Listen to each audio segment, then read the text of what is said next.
The tsunami of US economic crisis has reached Israel.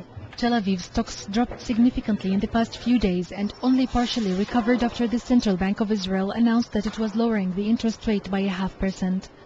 I think the Israeli economy will be affected and already has been affected, and you can tell from the deep decline in the stock index of Tel Aviv. There are many voices now within the Israeli community and within policymakers that they are cautioning the Israelis that the Israeli economy might go into recession if the global financial crisis continues. People on the streets are worried of the effects as well.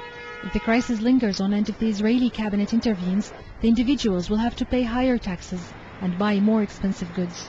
A lot of people are in debt and see that there's very few options to make a good living here. The economy of Israel is so tied in with the United States, and from what I've been seeing with everything that's happening in the United States, it's starting to affect the whole world.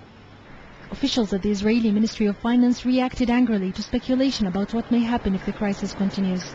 This is the first major crisis of globalization. Israel's and even the Palestinian economy are not immune.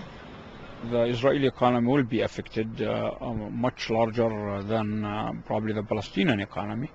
The reason for this is very simple. The Israeli economy is more integrated with the rest of the world economies, especially the US and Europe. And you can tell from the huge amount of portfolio investments and direct investments in the Israeli economy by Europeans and Americans. The fragile budget, worked out in detailed negotiations between the coalition parties, remains untouched.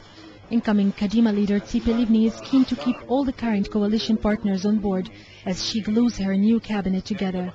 As long as the crisis continues, the slow process of transfer from outgoing Prime Minister Ehud Olmert to Livni will continue at the same gradual pace until it ends up in what will presumably be more of the same.